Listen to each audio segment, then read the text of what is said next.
morning, everybody, and welcome to your weekly style. I'm Kim Crow. I own Evie Lou in Cleveland. And I'm Sylvie Hart. I'm a personal stylist in Cleveland. Well, Sylvie, this is Sylvie's idea today, and it's sort of a homage to one of our favorite all-time style icons, Diane Keaton. Yes. I mean, she just had such amazing style, and for so many good reasons. And so we thought we would.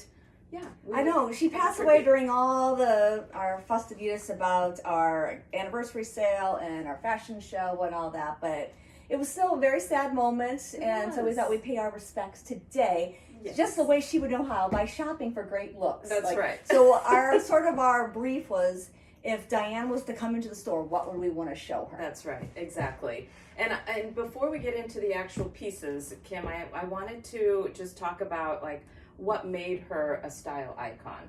And I think some of the things that we've seen, pictures of her, she was all about not wanting to blend in. She wasn't chasing trends. She really had her own signature style. And I think that's the goal of many of us, is to have that signature style.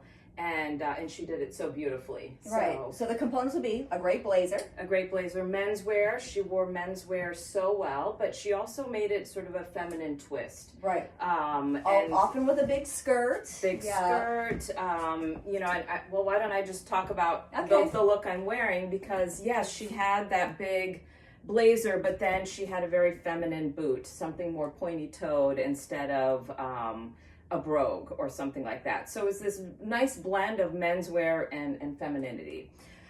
So I have this really great blazer on from Favorite Daughter, and I sized up in this because I do like a bit of an oversized look. So this is actually the extra large. It's quite warm. It's got this really nice cuff here. It's like a sweater cuff. I love the color of this blazer. It goes with so many things. And in true Diane Keaton fashion, I put on the layers. So she always had some sort of a high neck turtleneck, or she wore a scarf that she would tie, high and close to the neck. And then adding those layers that we've talked about, in the last couple of weeks, really make an outfit a bit more interesting. She loved her accessories, so I added this beautiful pin here. And you have a couple of these left, Kim, right? Yeah, we also have little flowers. We have a wealth of pins right now. And some new brooches, very bejeweled too, that just came in for holiday. Very nice. And I paired it with these Robel corduroy pants in a wide leg. Again, she liked sort of mixing proportions together in a very fun and unique way. And then my pointed toe boots. Again, right from Sidewalk. Yes. One of the things what I always admire about her, she just sort of marched to her own path, by her own drum, her own path. I'm mixing my metaphors.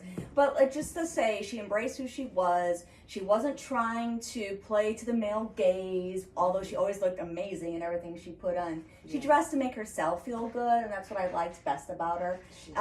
She loved the big long frock coat, which kind of fit and flare, so it's just an easy style. It flatters most body types, I would say. This one is by Rundholtz. I'm in the small, so it runs kind of big. And I put it over a big Studio B3 skirt.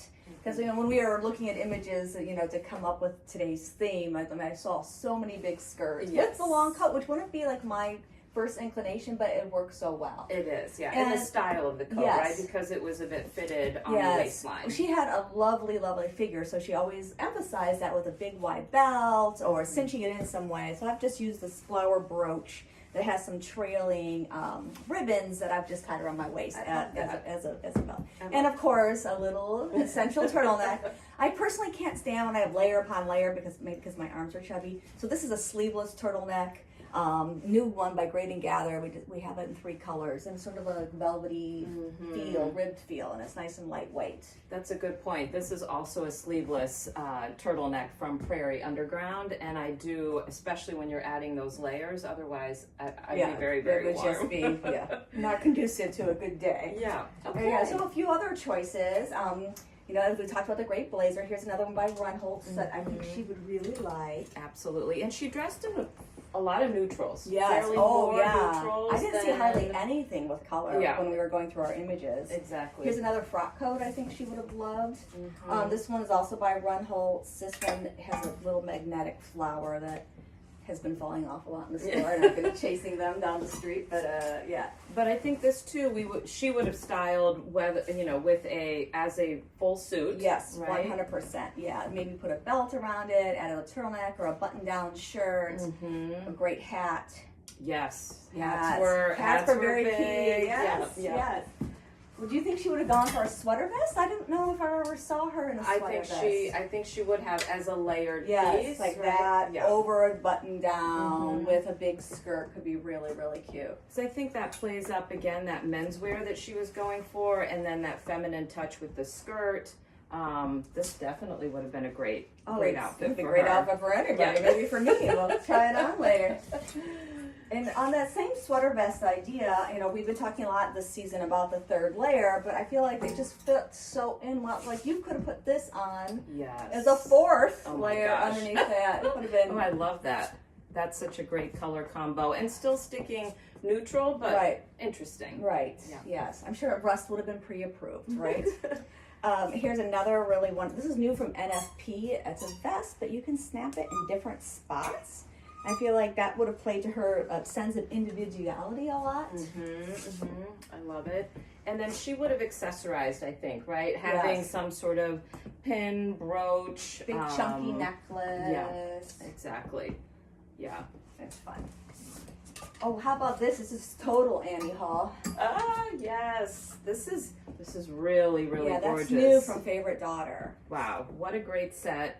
And what would she have worn under this, Kim? Probably a crisp white or white button down. Yeah, white button down.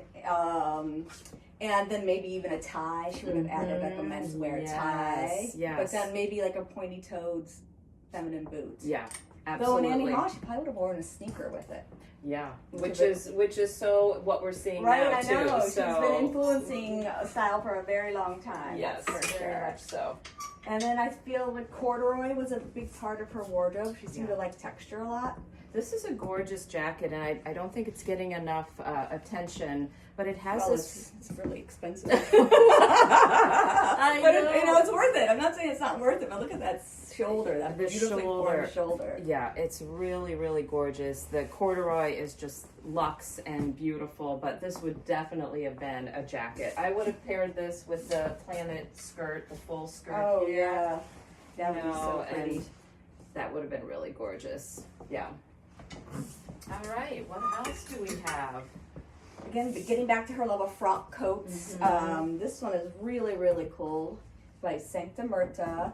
And look at the back of that one, Sylvie. It has slits in the back to reveal this sort of soft underlayer. Yeah, that's silky layering piece. This is it's very narrow through the shoulder and bust, so it's been a good one for petite people of all heights. It just, just sort of emphasizes, those finely boned ladies such as Diane Keaton. I think it's a perfect fit too because it's long, but the buttons stop here, right at your natural waist, so it's not going to feel like overwhelming on your frame, and then you'll be able to see, what you have underneath, whether it's a skirt or pant or dress. So yeah, isn't it pretty? Yeah, that just came in. I really like it. Gorgeous. They're all hand painted. I don't know if you can tell, and some of them are more glimmery than others. Some are just black with splashes of silver, and some are more all out silver. Gorgeous. So I think just an easy one if you wanted to just, incorporate just a little bit. Yes. Obviously her turtlenecks, her high necks, collared shirts. These are great little tops from Prairie Underground, ribbed, so you're adding just that little bit of interest, and the high neck. Great layering. Obviously these are great. We have these in both a long sleeve and sleeveless. This is Amaloria. It's the Amaloria. only thing we order from them are these like stretchy button downs, just because they're so good for layering. It's good. I'm wearing the long sleeve version here, so. Yeah, and then this is a new button down from Habitat, a little bit of a pinstripe. It looks actually really cute when it's tucked out. It has pockets here, and just think about that with the menswear trouser and a fun little. I'm looking for. Of course, what do you want when you can't find it? I know we had it. Oh yeah, something like that. I love the check and the stripe. Yeah, cute. And then you could add your,